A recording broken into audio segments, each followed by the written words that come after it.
We go into our next session now, and our next one is continuing on this conversation and expanding it even more. This is by Habitat for Humanity, Terwilliger Center for Innovation in Shelter. And of course, as you know, these are one of our sponsors, but really a key player in the market. The speakers will be addressing a move towards a circular economy in the East African housing sector. And of course, as was yesterday, the questions for this session will be tackled in the form of key outtakes, which will be posted on all our on-demand channels. And do check out our on-demand channels because there's quite a lot of the sessions that have gone up there. And you can watch them if there's something that you missed, there's something that you'd like to revisit. Great conversations and great insights into the market, followed by real, underscored by real statistics and a very, I would say, a very measured outlook or forecast into our future. Now, this session is about 55 minutes, and it is moderated by Sita Shah, who is the Senior Affordable Housing Specialist at FSD in Kenya. And on the panel are Isaac Kamau, CEO and co-founder of The Village, James Mitchell, co-founder and CEO of BuildX, Apollo Buregeya, I beg your pardon, CEO Economies, and Amos Mckembo, who is the Project Manager, Africa Rail. Welcome. Thank you, everyone, for joining this panel. I'm Sita Shah from FSD Kenya, and thank you to Habitat for Humanity for sponsoring this panel on circular economies and affordable housing. We have four incredible speakers who have a lot to share, and I will just ask them to quickly introduce themselves and tell us a little bit about what they do. Could we start with Amos, please? Thank you very much, Sita. I'm Amos Mckembo, and I'm a project manager working for REAL, who are a UK-based organization. We are innovators and investors in climate-smart, affordable housing in urban Africa and Asia. We work in 15 African and Asian countries, and in terms of the East Africa region, we currently work in Kenya with about 4 build partners, and then in Uganda with 2 build partners. Thank you very much, Sita. A pleasure to be here. Super. And I'll ask James Mitchell from BuildX. Thanks, Sita. Yes, James Mitchell here, CEO and co-founder of BuildX. We're a gender lens design, build, develop B Corporation working towards a world where all buildings are radically better. And for us, this means buildings that are net zero carbon, more equitably designed, and which enhance quality of life and well-being. Thank you. Super. And we'll bring in our panelist from Uganda, Mr. Apollo. Hi, good afternoon, everyone. My name is Apollo Buregeya. I'm a lecturer at Makerere University for the last 16 years. I teach construction technology, infrastructure maintenance, and civil engineering materials. But also I run a company which deals in construction.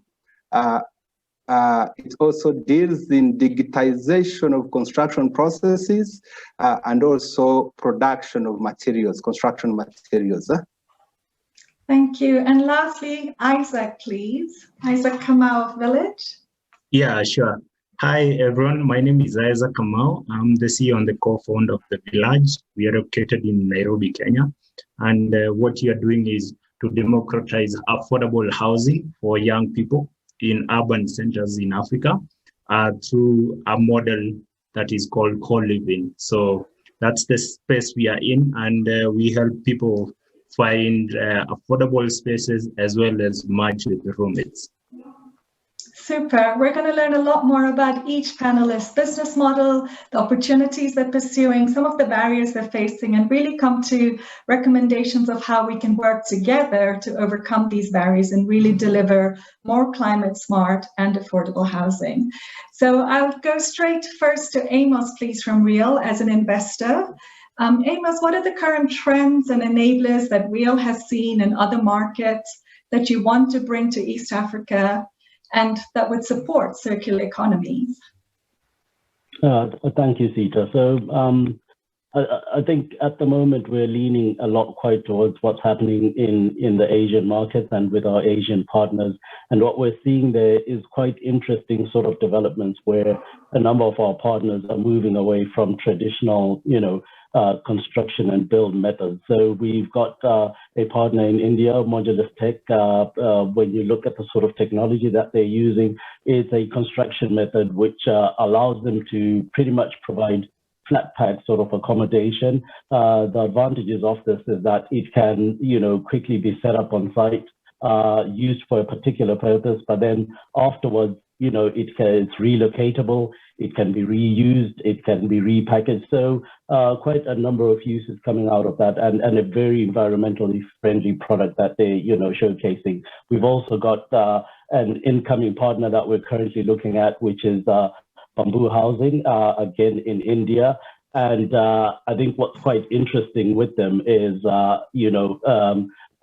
think changes which are happening in terms of government policy as well, whereby the government is starting to come in and look at really sort of like driving the bamboo industry to formalize the industry. This will lead to the creation of about 8 million jobs and will, benefit in terms of incomes for about 5 million, households that will benefit from that income. So looking at their product as well, again, a very flexible product, creating employment for some skilled artisans. A lot of women are employed in the bamboo trade, and they're the ones who usually, put together these panels, which are then used to design housing. So again, quite interesting what is happening in that space from a build perspective, using what is not necessarily a traditional material in construction, but quite widely available. I think even in Kenya, I think the government is making strides in terms of driving, farming, bamboo farming, and setting up the supporting industry, but also government policies starting to react to, use of different types of technologies, use of different types of materials, and really starting to play a part, in making sure that the policy or the regulatory frameworks that are in place, support the environment that our partners are operating in. If we come closer to home in Africa, we've got, I think, a number of build partners. You look at Mozambique, where we are starting to get strides with, our partner, Casa Real, who are in Mozambique, and they have just recently had their first mortgage with Absa Bank. And in terms of information that's filtering through, is we're seeing a lot of, green mortgages start to come into play, in South Africa through Absa and a number of other banks. And so hopefully this is the sort of, this is the sort of, transmission of technology, transmission of processes that hopefully we want to see start filtering through into the East African market. So hopefully in a nutshell, I think that sort of touched on where we are in Asia and a bit of what's happening on the African front. Thank you, Sita. Thank you, and you're right. We really need the policy side to come along with all the delivery and innovation capability we have. So I'll move on to ask, in terms of construction opportunities in East Africa, what are some of the opportunities we're pursuing? Perhaps we can start with you, Mr. Apollo, to drive construction to be more green, to drive it towards a circular economy. Of course, in the perspective of a circular economy, you are looking at process, you are looking at material, you are looking at finance, and you're looking at the consumer and his or her culture to be able to receive exactly what you're presenting to them. Of course, if we are to meet the gap of housing we have in Africa, and then there's a lot of opportunities in innovations around the process of construction. There's a lot of opportunities in innovations around the materials, which materials in Africa tend to dominate the cost of construction. there is a lot of innovation around the financing systems, the financing structures, because the rate of, the cost of money in sub-Saharan Africa is quite high. And therefore, if you are looking at fixing the financial problem, then it has to be a different financial model. We have community saving schemes. I think they started with Kenya. I see my colleagues are from Kenya. Kenya has a lot of communal savings. People come together and start saving on monthly basis, and that's a very good financial model.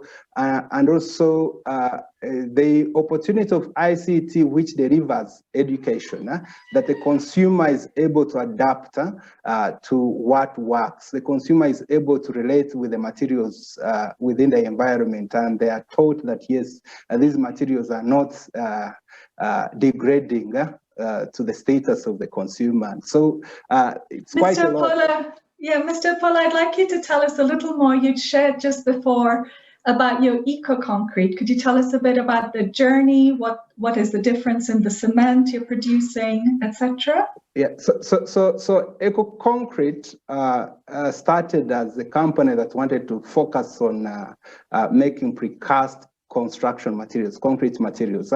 But then as we went ahead, we noticed that the cost of cement is so high. And then we started researching as an innovative company. We started seeing that, yes, somebody called Davidovitz in Australia had developed a new type of cement, a new technology, which we call geopolymer cement. And we chose to look for ways of characterizing our own materials to see if we can actually apply them in geopolymer cement. Because you notice the problem of the ordinary Portland cement we have, because it's a high energy intense consuming material, which makes it very expensive. We don't have sufficient sources of energy in sub-Saharan Africa, and therefore you notice the changes, the differences in the prices of Portland cement here in sub-Saharan Africa and in developed countries are normally about 600%. So we focused on looking at systems that can produce alternative binders that do not require a lot of energy. And we zeroed on geopolymer cement. We've sourced for volcanic rocks from both the western part of the Rift Valley system and the eastern part of the Rift Valley systems of the East African. And we tested them, and we've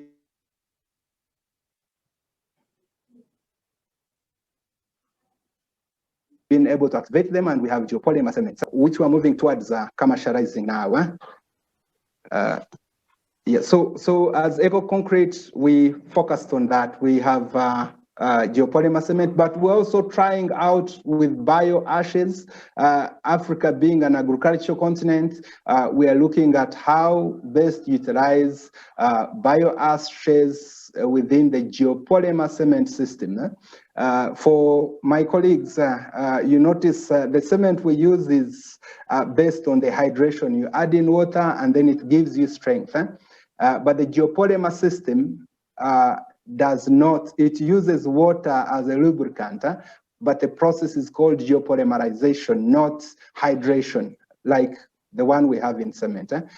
So that is what concrete is piloting.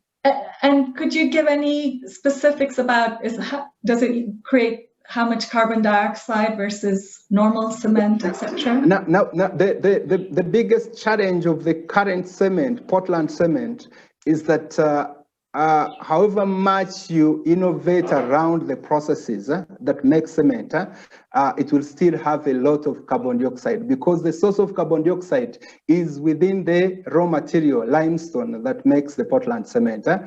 For 100 grams of limestone, when you burn it, you have 56 grams of calcium oxide, which is the base material for cement, and then you have 44 grams of carbon dioxide gas. So the material itself that makes cement produces close to 50% of carbon dioxide. Now, when you consider the other sources of carbon dioxide, let's say the processing, the construction processes, the transportation of this cement, you find that for every kilogram of cement you have, Portland cement, you also will have released 1 kilogram of carbon dioxide into the atmosphere. But for geopolymer cement, we totally eliminate limestone. And by doing that, we're able to cut down the cost of, the carbon emissions by up to 80%. So it's a more sustainable alternative, and it is a cement that is well fitting for the sub-Saharan Africa, especially the landlocked countries. Well, thank you for that. I think that's something we really need to keep an eye on and really pursue. I also must share, apologies, that it's Dr. Apollo. He's just done a PhD in cement from South Africa. So I think we're really bringing together the knowledge that's very relevant to our continent with building practices. Could I invite James of BuildX to talk about his thoughts on circular economies of sustainable building in construction? Yeah, thanks, Sita. First, I think I want to zoom out a little bit and recognize just the huge need that we have to change the way that we build. Globally, buildings and construction contribute almost 40% of carbon emissions each year. And if you look at how that's broken down, most of it is not produced or emitted by the African continent. However, over the next 40 years, we're going to build more than 35% of all new construction within growing African cities.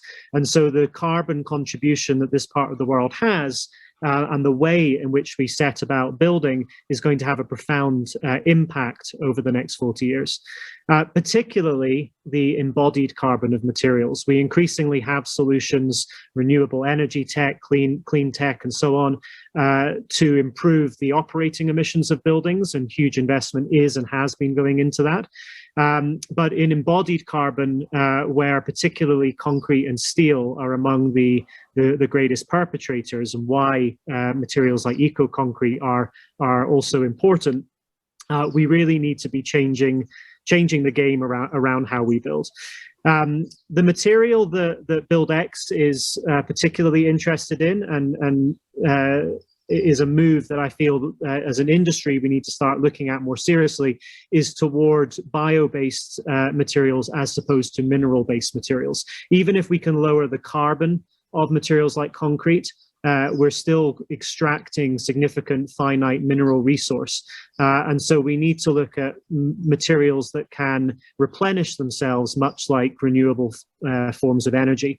One of the most exciting or compelling cases for this is mass timber, which is a series of products grouped together under this name, mass timber, like cross-laminated timber or glue-laminated timber, which use smaller pieces of agroforestry sawn timber and connect them usually by gluing and pressing under a hydraulic or pneumatic press, create much bigger panels or beams or columns.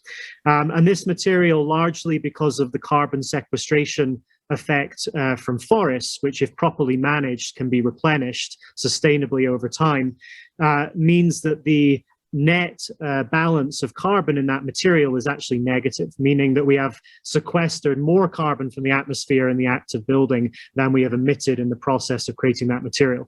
Now, this is a complete game changer in how buildings impact the environment. But whichever material we use, and obviously there's challenges still in cultivating an environmentally friendly forestry industry and the policy and regulatory environments around building in wood, things that many other countries in the world are now at the forefront of doing. But we also need to look at, regardless of the material we use, how we design and build for a truly circular economy. And I think that one aspect of this that I think gets given very little thought is we look at the circularity in the production and manufacture of materials, but not necessarily in the design of buildings. And what I mean by this is, at the end of life of that building, how are we going to dismantle and reuse or recycle the various components of that building for a future life that is also positive and not just going into landfill or degradation sources. And so materials like cross-laminated timber or even prefabricating eco-concrete can better enable us to dismantle these buildings and reuse them in a better way. But we need to change the mindset, particularly among developers, consumers, and so on, around valuing and using what are essentially reused or repurposed materials, many of which are at the moment able to be converted but are not being converted in Kenya, for example, or in East Africa. We're just letting them go into waste piles at the moment. I'll stop there. Thank you. Yeah, that's great. Thanks for those comments. And what about our building code? You know, is that ready to embrace the circular economy? I just open it up to anyone who'd like to comment on that. I can carry on just for a minute. Okay. The building code that we have in Kenya is still sorry, Apollo. Sure. Maybe I can throw a comment there. You see, the challenge with our building codes and standards is that they are still inherited from the European system. And because of that, then they constrain what we can do as innovators in infrastructure development. Because and to a great extent, most of the infrastructure being developed is out of standards, and it serves the purpose. So the question I keep having is, if I build my house not following the British standard, and my house is able to stand for 50 years or more, it's able to serve my purpose. Is it my engineering that has failed, or it's the British standard that has failed? And therefore, we still have a challenge that, yes, our regulators are political in nature. They want to remain safe, but the standards escalate costs. They are prohibitive.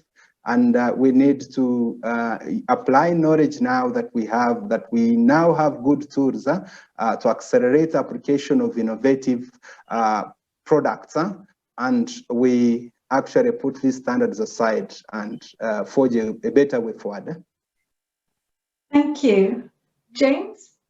Yeah, Apollo said part of what I was going to say, which is obviously that we're currently dealing with outdated building codes, certainly in Kenya. I assume the same in Uganda. But I think there's also two challenges here. There's both the amendments that need to be made to bring code that was largely set about 4 or 5 decades ago up to modern standards, which I think in some respects means drawing on, be it British standard or Eurocode, but of course adapting that to the local context, or developing a code for the local context from scratch, but which will no doubt have alignment with those other codes. But there's also the practical enforcement or implementation of these national building codes. Certainly in Kenya, that's become complex, with the 47 counties each being independently responsible for interpretation and implementation of code, which leads to inconsistency and ambiguity, but also means that there's increasing challenges around things like budget and resource to actually look at new code in the first instance. So we definitely need new code, and there needs to be work done to try and streamline the process to encourage and incentivize better materials being used. I think when we talk about the code, it's again, not necessarily just the building materials, but also looking at development. So what I've seen in my work in affordable housing is there's still ambiguity about parking. There's a lot of housing being delivered, which is quite affordable. It's a step above informal settlements where no parking is required. But as a formal developer, there is quite a lot of parking required. So we, working with all the stakeholders, including government, regulators, we need to come down and really think about the parking and provide alternatives for transport, because once we fix public transport, we're providing an alternative that means you don't have to pay for parking. And it's very, very interesting when developers start costing a parking space. So affordability can really be driven by needing to provide less parking. I'd really like to bring Isaac into the conversation. Isaac, please tell us about your journey and the importance of digital platforms in the circular economy.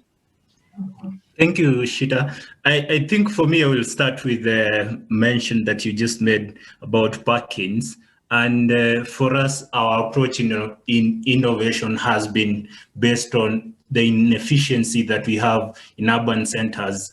For example, how much time do people spend in traffic? On average, maybe a person in Nairobi can spend 3 to 4 hours in traffic a day, or maybe they are not able to access affordable housing close to their offices. So for us, our journey has been to look at what already exists so that we're able to bring in a new way of renting houses or sharing spaces with the existing spaces that are already there, or probably repurposing some of the existing buildings, because you realize there are a lot of spaces that are unoccupied at the moment. So for us, our journey started about 3 years ago in 2018, where we got into Shelter Tech Accelerator program, where we are able to innovate around the challenges that are being faced by young people in urban centers.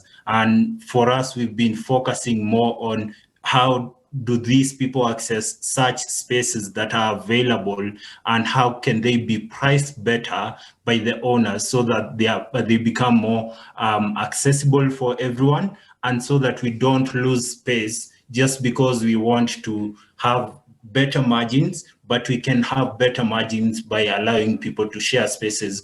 Yeah, so in 2018 and 2019, we were able to go through the whole accelerator program. And what we learned is we have a lot of gap in innovation in technology in the real estate industry, specifically for our market. The adoption rate is quite slow, and sometimes startups would struggle coming up with partnerships that are ideal for them to be able to test some products in the market. And I think what the industry has to do now is to be more open for it to allow innovation to take its pace, and for the whole innovation to drive the whole ecosystem in urban centers. And eventually we are able to save on the carbon emissions because we maybe are not building as much as we would have wanted because we are using space much better, or we can be able to actually provide more access to more housing because we've been able to come up with ways that are more flexible for people to rent out houses. Yeah, so we started off with the master leasing co-living project management in Nairobi. And what we discovered is we have spaces that are a lot, especially in the high-end income areas like Kilimani here in Nairobi, Westlands. We have a lot of spaces. So we did that since 2019 till 2020, before COVID. And then after COVID, we had a lot of cancellation from our customers. So we decided we need to close down our units because we never knew how COVID is going to shape the economy, how long it's going to take before the economy is back to normalcy. So we decided we need to take a step back and then be able to pause and see how we can better still innovate, but still use technology in the industry to bring a better change in the ecosystem. So currently what we are doing is we've built a marketplace platform whereby people with properties can be able to list them and provide an all-inclusive billing process where you come get a fully furnished unit where you can share with other people. If it's a 3-bedroom apartment, then you can be able to share with 2 other more people, and you can comfortably pay for that single room that you're sleeping in, and you use the common areas as your main maybe access point for everyone who is living in that specific apartment. So And the way we are advancing it is to allow people to match with other people, because technology can really make things go quickly without using a lot of bookwork. So what you are developing is a matchmaking algorithm that allows people to match depending on their preferences, depending on the pricing that they are looking for, location, also their character, and what kind of a roommates they will be looking for. For example, you might be looking to interact with engineers in the construction industry, so you can be matched with those ones. So that is what we've been able to achieve so far. And we're just looking at how can we expand these and scale these up from Kenya, where we have almost 6 locations, and take it to other African countries where they are facing the same problem of access to affordable housing, but still there is a lot of spaces that can be utilized by people out there, and we need to bring them in a formal way of renting out houses. Thank you for that, Isaac. And just to clarify to our listeners, the village, what services do you provide? Why are you different from an Airbnb? Like, what services would the tenants get? So for us, we are focusing more on the community. Like I said, our biggest differentiator is the matchmaking, whereby we understand who are the people renting out these spaces. And so through that, we're able to build a community, because then you're able to match with the other people with common interest. Number two, we're able to provide the flexibility of people who are renting out for long-term stays or medium-term stays. So ideally for us, we look at a booking period between 1 month to around 12 months. So we have that kind of a flexibility where you can book 1 month, you can book 6 months, or even 12 months, or even beyond that. So, and then the other thing is we are combining all our billing process to match an affordable price for that specific bedroom. So you're not charged for the whole unit, making it more affordable, but at the same time, for the people who are listing the houses, they're able to get consistent income, because what we discovered is some of the people who are in the furnished industry were focusing on the short-term clients. Then COVID comes and most people have to work remotely, or they don't have to travel as much as they were traveling. So there was a lot of disruption within that industry. And so most of the landlords were looking at how do they make incomes that is consistent, even though you're not going to make as much margins as you had made with the short-term stays, but you have a leverage that you can be able to make income over the next maybe 6 months, and you have a bigger occupancy rate, and then you have affordable rates for the people who are coming on board. The other thing that we do for the people who have spaces, that is the landlords, we process the payment. So we make it easy for the people who are coming in to pay. So it becomes a seamless process where you're able to access our payment process, and then we are able to remit that payment, of course, minus our small commission that we charge because of the booking. So, and then the other thing is we're able to market all these spaces that are not occupied at the moment. And so we are looking at how do we increase the occupancy rate of all these spaces that we partnered with.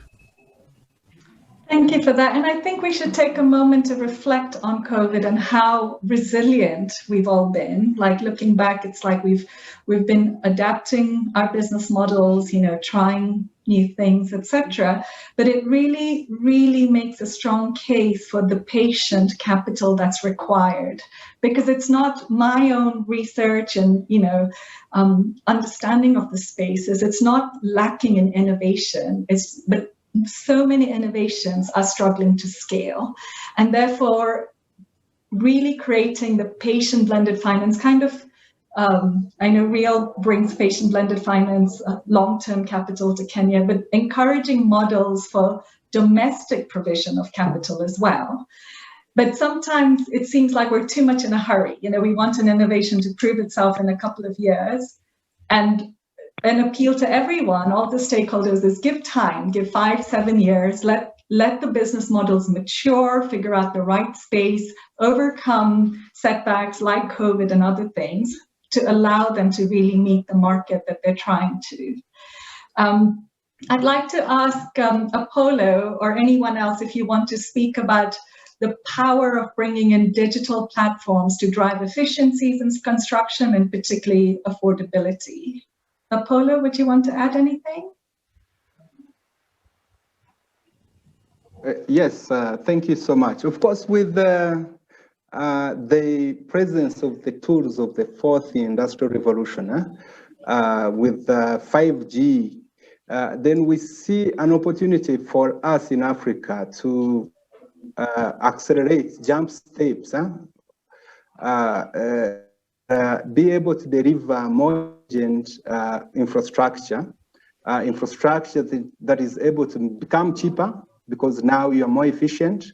For example, you can manage materials on construction sites to make sure that the right material is delivered at the right time to the right skill sets to be able to deliver quality consistently and at a very low cost.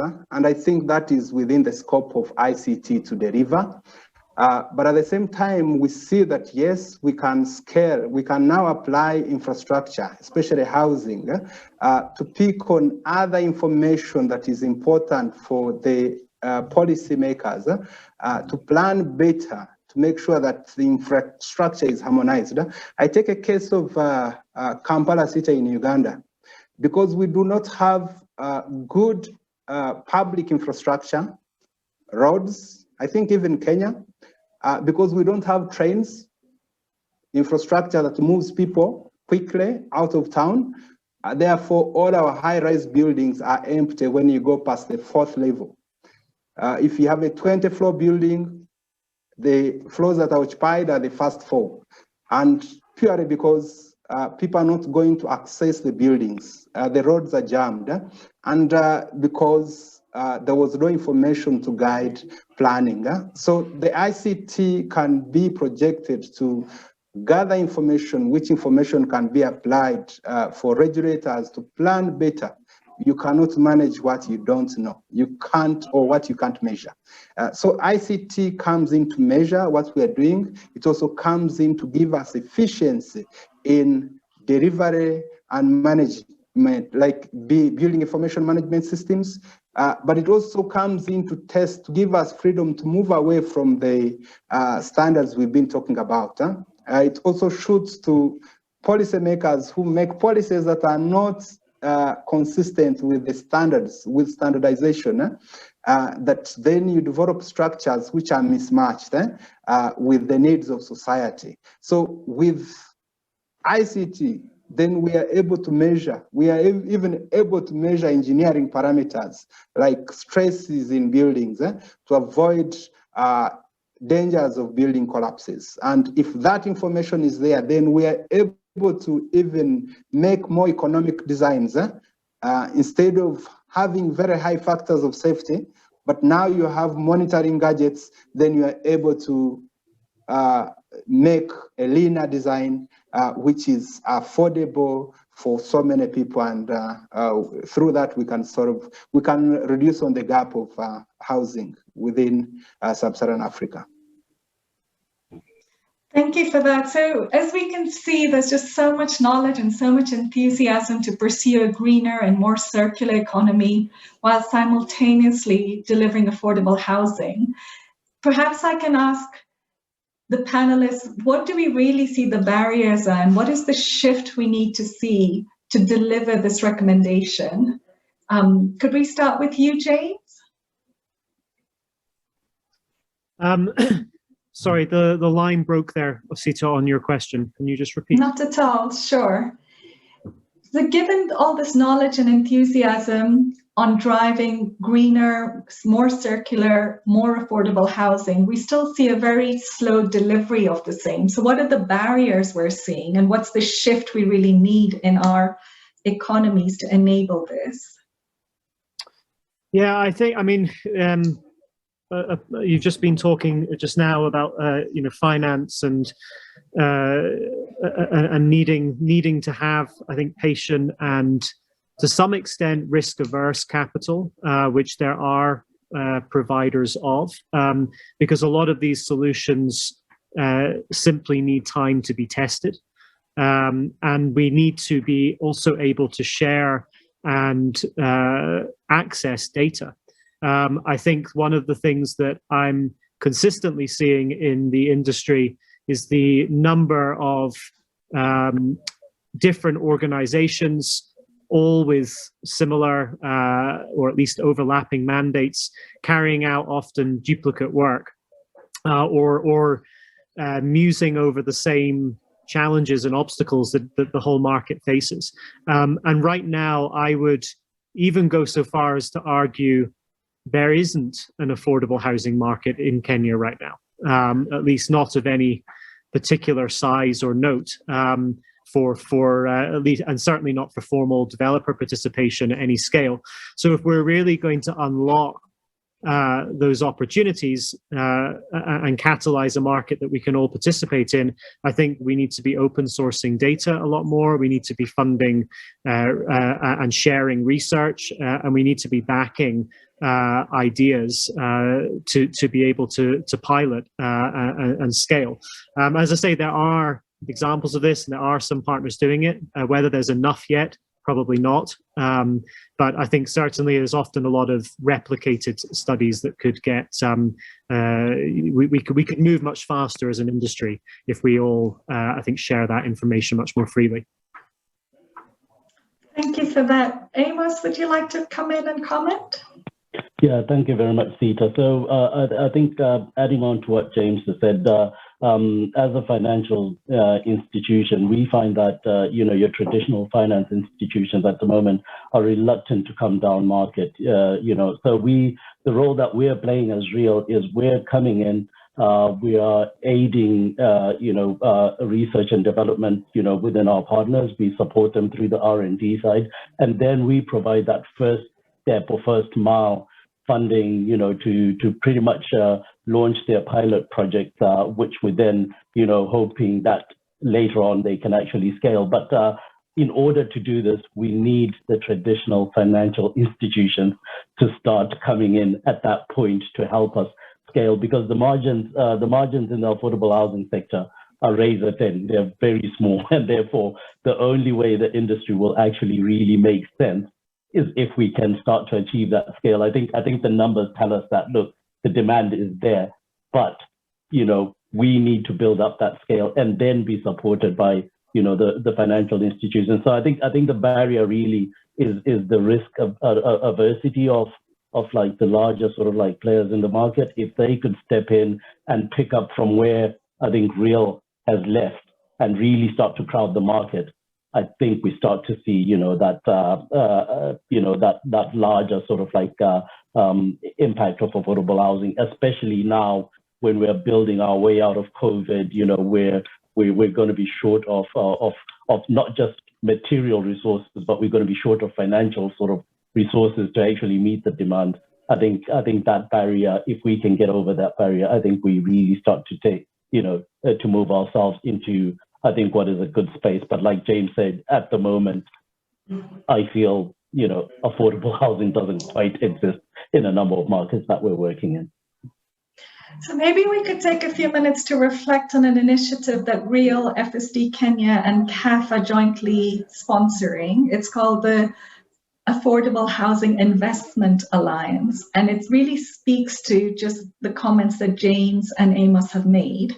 And it's a commitment by the providers of capital to invest in the users of capital in exchange not only for the housing units, but for the data, because it's the data that can help to continuously provide the coordinated and evidence-based understanding of what our investment is achieving and impact, but with time bringing down the barriers. So a good example could be even understanding the approval timeframe of different developments. And if we're making that all open access, we can be more coordinated in our discussions with the regulatory side to say, for example, Kenya has an a national priority for affordable housing. So does our approval cycle meet the ambition of the national government, or are there still barriers in approvals? That's one example. Another example, and highlighting Real and BuildX's partnership, is BuildX is going to help to share the plans that they're delivering, because the plans are designed to create more affordable, greener communities. And that commitment that we can share our plans because we've invested in it, we're the recipient of patient capital, we want to empower the market to pick these up, is quite a change, I think, in the way things are done. It's like we're not threatened. And I'll let James speak to it a bit, and Amos comment as well, but as a party to this partnership, and speaking for FSD Kenya, we very much feel that players we partner with do not feel threatened for the market space because the market is so big. So enabling other partners to deliver as well can help other components of the supply chain bring down their costs because it enables scale, right? So Amos, James, anyone else, would you like to comment on that? Or I'm happy to. I think certainly you're right, Sita. We're very willing and don't feel threatened at all to share our plans, to share pretty detailed and what would ordinarily be termed sensitive information regarding the project. And I think the large reason for this is that we recognize that right now we're still building the market. And if you look at any industry, more or less anywhere in the world, building markets, you put more in than you get out. And I think that you talked earlier about, maybe we need to be patient and allow innovations time to grow. But I think that's also true of commercial developers that are trying to get into the space. BuildX, whilst having a strong impact focus, is still fundamentally a commercial developer.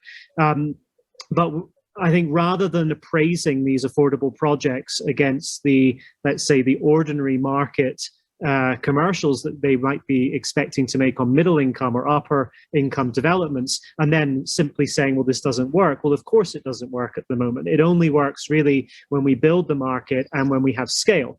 And that demand, as we know, and particularly in countries like Kenya, is so high, it's so vast. The amount of housing that's needed today, but also that will be needed over the coming decades, that I think to fear that by sharing we would lose out is not recognizing just how big the opportunity actually is, and how we're actually at the moment, I think, putting more barriers in our way to unlocking that opportunity if we don't share information. So I think it requires just a very different mindset to build this market together first, and then once the market's built, we might then, or collectively as an industry might revert to normal practice again. Let's see. But for now, we're not at that stage. Right. Yeah, if I can just add on to James's comment. So looking at it from a funder's perspective, Sita, obviously one of the things that is always, fundamental or important to funders is good governance. And good governance calls for transparency, and what open source will do for us is give us that transparency on the market. And therefore, I think once we start to achieve that level of transparency, I think even funders start to get encouraged to play, in that space. As it stands at the moment, it is very difficult for a funder to know, how to go about funding a project like you identified. Planning might take too long, and in that there could be some corruption and so on. And so for a funder, it's very difficult to actually be able to recognize your returns. And therefore, I think open source will be brilliant to that effect in terms of really starting to give us a transparent and level playing field. Funders will know exactly what they're putting their money into and what they're going to get into return. Great. Any other comments, Isaac? Yeah, I do. I think we've talked about information and data as one of the critically important thing. And what I think is a barrier to some level is the fact that we have disintegrated data. So one of the most important things for the consumers is how do you integrate and harness all these data to make sense in one whole. So there is a need for us to collect a lot of data out there. For example, someone's salary affects the type of housing they will actually go for, or if they will actually say they want to buy a house, how long would they take if they were to use the same salary for a quite a long time. So we have to come up with new ways of collecting data, and especially for people who are not bankable at the moment, so that we can be able to use that data. And in terms of financing, then you're able to determine that if we are able to finance this particular project and target this particular group of people, then we know that our data is accurate and our investment will be fruitful and it's going to make an impact. Because without data, then you miss a lot of inputs during the planning process and the financing process, and then it ends up making a project become ineffective, or a project that is not performing because not enough considerations were made in the planning process. So I think, and then collaboration between the industry players, from those who are building to those who are renting, to those who are financing. I think we need to democratize that so that we're able to have a better industry. Thank you. Any closing thoughts, Dr. Apollo? Yeah, of course, what FST is doing is plausible. It cannot go wrong, because they say tall and big trees are found in a forest. You won't find a tree standing alone. So by embracing many players, actually it short circuits what James was talking about, the process of creating a market. So when you have the same people on your side producing similar products and they are all supported, then the market matures much faster because there's so many people who are playing on the team. So I think FST is on a right course, and we're waiting for it in Uganda. I saw FST Kenya. Thank you so much. Well, I want to thank all the panelists. It's always a privilege, to moderate a panel with such esteemed players taking risks, players innovating. And one thing I've seen in my research before I joined FSD, and many of you may have heard this, but I came back to Kenya now 10 years ago. I went to study specifically affordable housing finance in the US, and came back thinking, oh, I'm already, I'm going to impact and help to deliver so many houses in 2 years, in 5 years, in 10 years. And it's very, very hard to scale still. There's still very ingrained barriers. So I guess my closing remarks would be, while all the players are giving their best, as an industry with all stakeholders, we really need to come together. Things like the IPDU, the Integrated Project Delivery Unit, is very critical. So developers get approvals quickly.